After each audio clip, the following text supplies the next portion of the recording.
आप सभी को नमस्कार। आज हम लोग जानेंगे कि कितने तरह का मून मिशन होता है। अभी तक जो मून मिशन जो लॉन्च किया गया है वो कितने प्रकार का होता है, सबसे क्या क्या इसका इतिहास है, इसका हिस्ट्री क्या है। तो सबसे पहला जो मून मिशन होता है उसका नाम है फ्लाई बाई। क्या नाम है? Fly by. फ्लाई बाई जो है ना, वो सिंपली मान लीजिए कि ये मान लीजिए चंद्रमा है, तो चंद्रमा के चारों तरफ ये घूमेगा नहीं, ये सिंपली क्या करेगा, इसे होकर निकल जाएगा। यानी फ्लाई बाई एक ऐसा मून मिशन है जो चंद्रमा के ऑर्बिट की तरफ नहीं घूमता है, चंद्रमा के चारों तरफ नहीं घूमता है, चंद्रमा से होकर निकल जाता है। इसका बहुत सारा मकसद होता है। ये सबसे शुरुआत में फ्लाई बाई छोड़ा जाता था।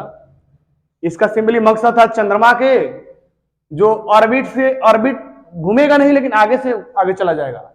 एक तरह से स्टेशन का काम करता था। अगर कोई दूसरे ग्रह पर किसी चीज को छोड़ा जा रहा है तो इससे होकर निकल जाता है, तो उसे बोलते हैं फ्लाई बाई।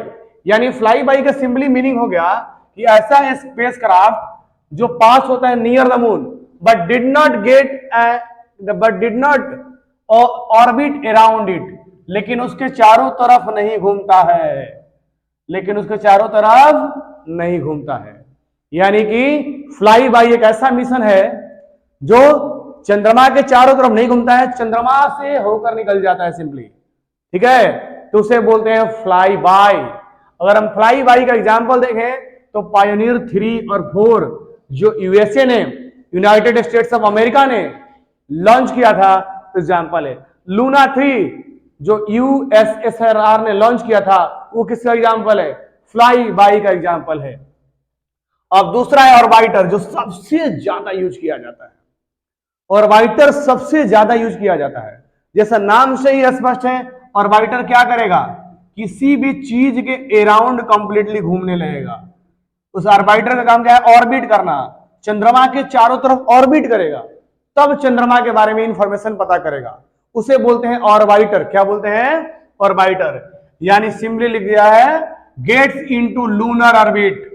लून यानी चंद्रमा के ऑर्बिट में चला जाता है और मून को स्टडीज करता है, तो क्या है वो ऑर्बिटर है।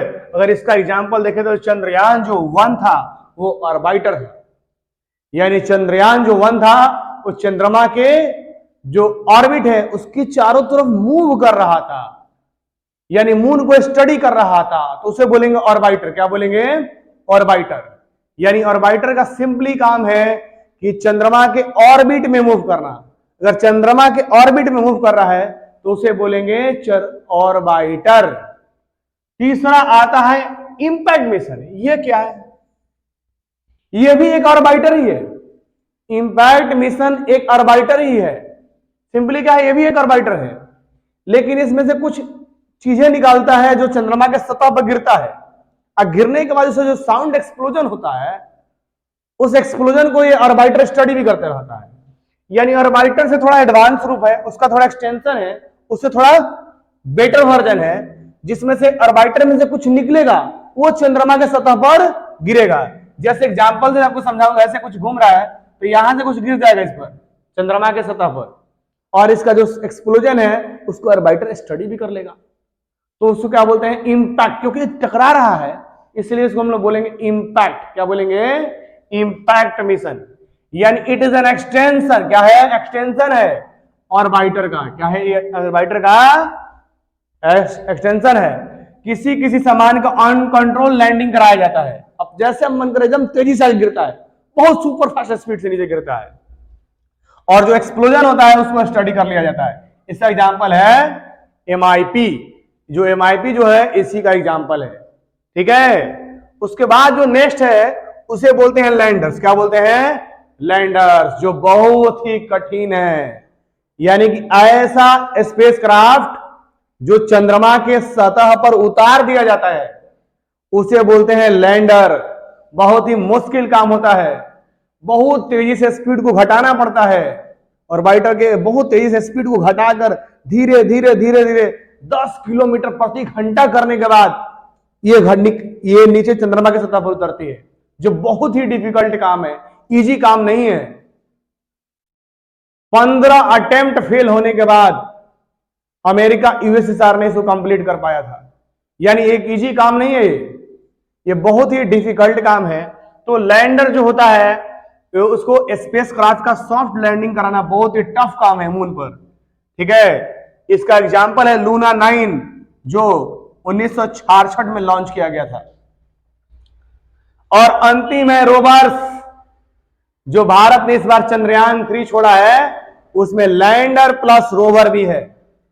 उस लैंडर के अंदर रोवर है जिसके अंदर चक्का लगा हुआ है और उसमें से निकल रहा है और निकल के चंद्रमा के सतह पर घूमेगा और चंद्रमा के सॉइल के बारे में, रॉक्स के बारे में जानकारी प्राप्त करके पृथ्वी पर भेजेगा। लोग जानेंगे हमारे साइंटिस्ट टेक्नोलॉजी के माध्यम से वहां के रॉक्स के मटेरियल्स के बारे में, वहां के सॉइल के बारे में, सारे चीजों के बारे में करेंगे, स्टडी करेंगे। तो ये है रोवर। यानी रोवर ये होता है कि ये भी ऑर्बिटर का एक्सटेंशन है। एक चक्का वाला पेलोड्स होता है और इस पेलोड्स को कर दिया जाता है लैंडर के माध्यम से मून पर उतार दिया जाता है। यानी लैंडर के माध्यम से मून पर उतार दिया जाता है, लैंडर का यूज किया जाता है। यानी लैंडर का यूज करके उसको कहां पर उतार देते हैं, लैंडर का यूज करके कहां पर उतार देते हैं, उसको मून के सरफेस पर उतार देते हैं। और ये पूरे मून के सरफेस को बहुत ही अच्छे तरीके से स्टडी करता है। वो क्या है, रोवर है। इस बार हम लोग का रोवर का नाम प्रज्ञान है। क्या है, प्रज्ञान। और बहुत ही खुशी की बात है कि भारत बहुत ही सक्सेसफुली, सेफली, सॉफ्टली, आराम से अपने लैंडर को चंद्रमा की सतह पर उतार दिया है। और साउथ पोल पर लैंड कराने वाला, जहां पर डार्कनेस है, जहां पर उतारना बेहद बेहद कठिन है, वहां पर आसान से इस काम को कर दिया है। ये बहुत ही खुशी की बात है। और अंतिम जो मिशन है उसे बोलते हैं ह्यूमन मिशन। इसकी तैयारी भारत धीरे धीरे कर रहा है। यानी कि कोई मानव इंसान, कोई वैज्ञानिक, कोई ह्यूमन वहां पर जाएगा और वो जाकर उसको स्टडी करेगा। सबसे पहला बार जो इसको हुआ, ह्यूमन मिशन हुआ था, वो अपोलो 11 का हुआ था। अपोलो 11 का इन जुलाई 1969। तो भारत भी अब ह्यूमन मिशन जो अंतिम जो है ह्यूमन मिशन का तैयारी कर रहा है धीरे धीरे। आपको ये वीडियो कैसे अच्छा लगा? आपको मैंने बता दिया कि 6 टाइप का मिशन होता है। सबसे पहले fly by orbiter, impact mission, landers, rovers और ह्यूमन मिशन। ये आपको वीडियो कैसे लगा कमेंट करके जरूर बताइए। मेरे चैनल को सब्सक्राइब कीजिए, वीडियो को लाइक कीजिए, ज्यादा से ज्यादा इस वीडियो को शेयर कीजिए। आप सभी को धन्यवाद।